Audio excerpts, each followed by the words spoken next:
Waalaikumsalam warahmatullahi wabarakatuh. Penyoal yang bertanya, pandangan Ustaz dalam perkara ini, adakah ia dibolehkan? Iaitulah berkaitan dengan video, keratan video yang menyebut tentang amalan 2 saat, pahala 1.5 bilion. Hanya dengan 2 saat kamu melakukan amalan ini, kamu akan mendapat pahala sebanyak bilangan kaum mukminin dan mukminat. Perkara ini. Pertama sekali, untuk menjawab persoalan ini, pertamanya saya nyatakan bahawa sememangnya ada anjuran daripada Nabi SAW untuk memperbanyakkan permohonan istighfar untuk umat Islam keseluruhannya. Antara dalil yang saya maksudkan iaitulah hadis, antaranya hadis yang diriwayatkan oleh Al-Imam At-Tabarani daripada Ubadah ibn Samit radhiyallahu anhu, yang mana beliau berkata, sami'tu Rasulullah sallallahu alaihi wasallam yaqul, aku pernah mendengar Rasulullah sallallahu alaihi wasallam bersabda, man istaghfara lil mu'minina wal mu'minat kataballahu lahu bi kulli mu'minin wa mu'minatin hasanah. Yang bermaksud lebih kurang, kata Rasulullah, sesiapa yang beristighfar, yakni memohon keampunan untuk orang mukminin, orang lelaki yang beriman dan orang perempuan yang beriman, Allah akan catat untuk dia bagi setiap orang mukmin, bagi setiap seorang mukmin lelaki dan mukmin perempuan itu hasanah, satu pahala, satu kebaikan, satu pahala.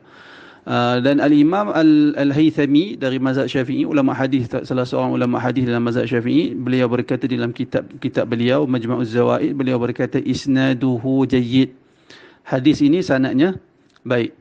Kemudian hadis ini juga telah dinilai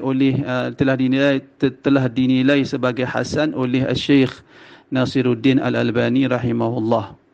Jadi kerana itu saya nyatakan asas anjuran memperbanyakkan permohonan istighfar untuk orang yang beriman dan sama ada lelaki maupun perempuan, dan sesiapa yang memohon keampunan untuk umat Islam, lelaki dan perempuan yang beriman, dia dapat satu pahala bagi setiap seorang, jumlah keseluruhan umat Islam tu dia dapat satu pahala.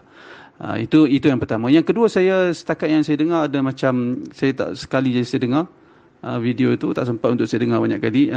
Ada sebut tentang satu perkara yang berkaitan dengan istighfar 27 kali pada setiap hari, dan dia perkara yang disebut tadi, sememangnya ada hadis dalam persoalan ini, tetapi setakat saya dapati para ulama berbeza pandangan dalam persoalan ini.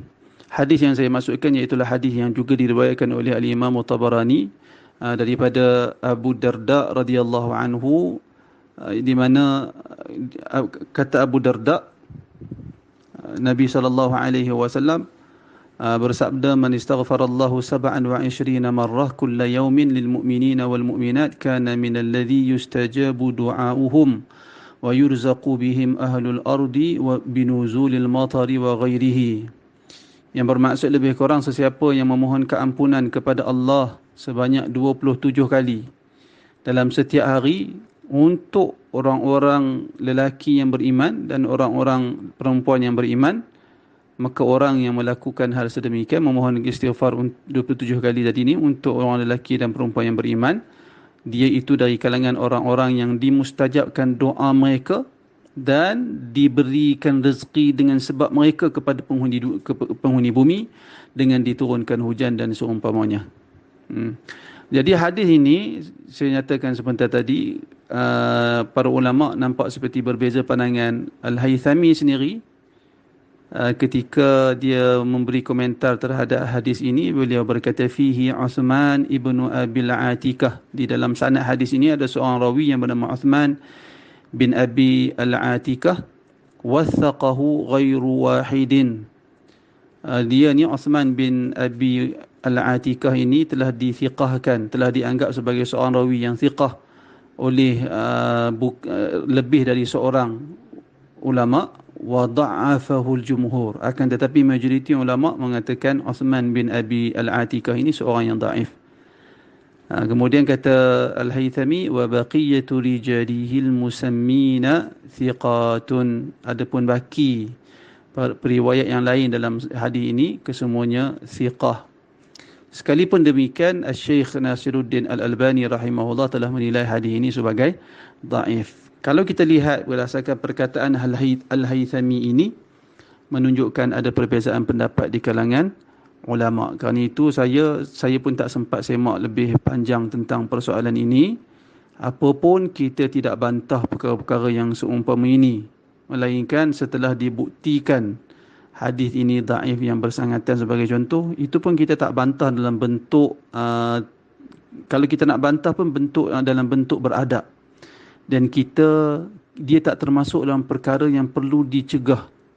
Kerana di dalam fiqh al-amru bil ma'ruf wan nahyu 'anil munkar, kita tidak cegah perkara yang pada kita mungkar tetapi pada orang lain tidak mungkar. Kerana barangkali mereka bertaklid kepada pandangan Al-Haythami.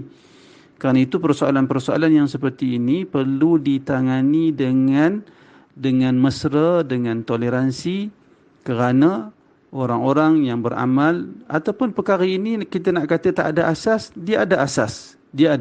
Apatah lagi saya sendiri tidak pasti apakah hadis ini dhaif bersangatan ataupun tidak. Tetapi kalau kita tengok perkataan Al-Haythami ini, sehingga beliau berkata wathaqahu ghairu wahidin, dianggap thiqah, dinilai sebagai thiqah Uthman bin Abil Atikah ini bukan seorang dari kalangan ulama. Maknanya beberapa ulama lah, walaupun ia berbeza dengan pandangan majoriti, tetapi ada beberapa ulama yang menilai Uthman ibnu Abil Atikah ini sebagai thiqah.